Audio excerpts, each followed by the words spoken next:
Welcome to In Search of the Self, and we are talking about Lord Krishna, more precisely about the Kurukshetra war and also the essence of the Bhagavad Gita, which was derived, a lot of the essence of the Bhagavad Gita was derived just before the Kurukshetra war, where Arjun and Krishna are talking, and Krishna is the guru to Arjun.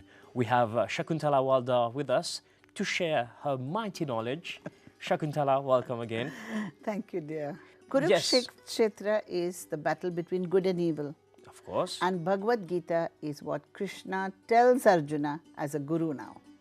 Not as just a friend, but a guru. He wears the cap of a guru. But before we get there, how does Krishna transit from being a friend to a guru?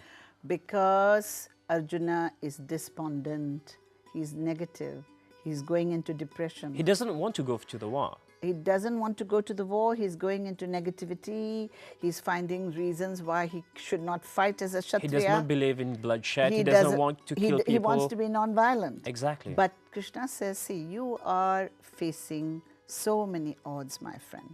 You can't just throw your bow and arrow and say you're not going to face life. It is a very beautiful symbol of facing life. Every day when you get up in the morning, Roshan, there are so many battles to be fought. Yes. And so many difficulties. What Krishna says, do what you have to do. Open your eyes, face the day, get up and take the first step towards what has to be done. So karma can be translated into duty.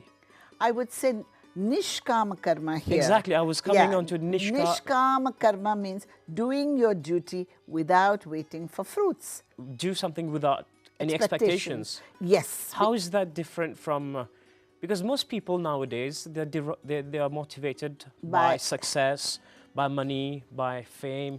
The question, Roshan, is, can we control anything but our little action? Now, you can go and sit for the HSC exam or the graduation. You do your best. Of course. But can you control the results? So what Krishna says, what you can control is what you can do in the battle. Do your duty. And do it joyfully. Do not be negative. This is easier said than done. I agree. This is why I say all spirituality must make you grow. It must make you transform from X to X plus 1. So now Roshan is X. Now you have to be plus 1, my dear. So a mature spirituality. I would say a mature spirituality doesn't mean you follow X and follow Y. You have to be a better human being yourself. I mean, I meet thousands of people. All of them feel oppressed. Why? Because somebody is oppressing them. Yes. So the question is who? There are lots of people who feel they must be violent, they must be angry, they must react. So my question is, when you transform yourself, there will be more joy, more love, more awareness in all your actions. And you will not be fighting and arguing and being violent.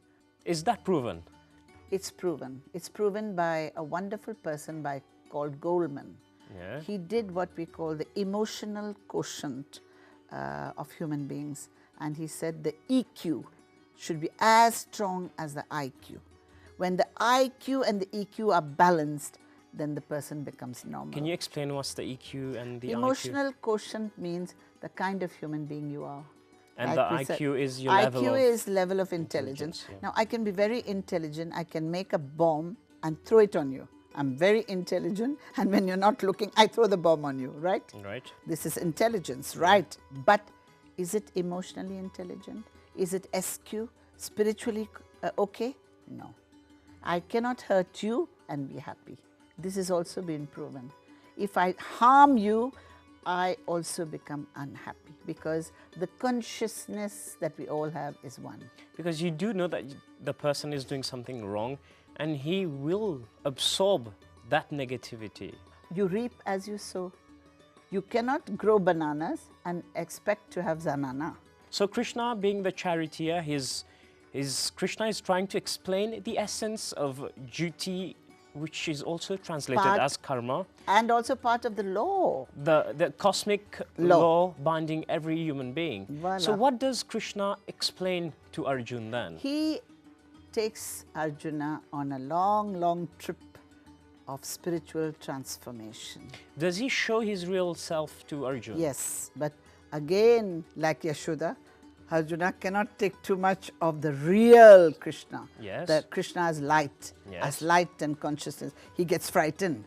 So Krishna again comes back to the human form and shows this disciple, Arjuna, the way to live and the way to understand the evil and the nonsense going on and follow the path of dharma, which is the law which goes against evil and tries to pursue good. But Krishna, along the lines, he knew what was happening. Krishna had knowledge of everything. So- he had knowledge of the end of his own life as a human being. So, would you say that he knew what was going through the mind of Arjuna also, and he knew exactly what to tell him? I think the Bhagavad Gita is actually one of the most beautiful, psychological, transformative,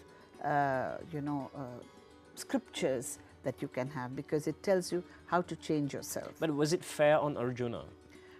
There is, knowledge, when you come to knowledge, there's no fair and not fair. Knowledge makes you wiser, makes you a better human being, and makes you able to choose between right and wrong. If I didn't give you the knowledge, Roshan, how would you know what is right and wrong? When I give you the knowledge, I give you vivek, means discrimination, then you come to know what is black and what is white. You're able to faire notre propre opinion. Totalement. Okay, all right. Krishna was on the side of Arjun. Why was Krishna on the side of the Pandavas? I think the question of being with the Pandavas is to be in righteousness.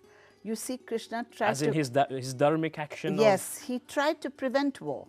Krishna did everything in his power to prevent the battle of Kurukshetra.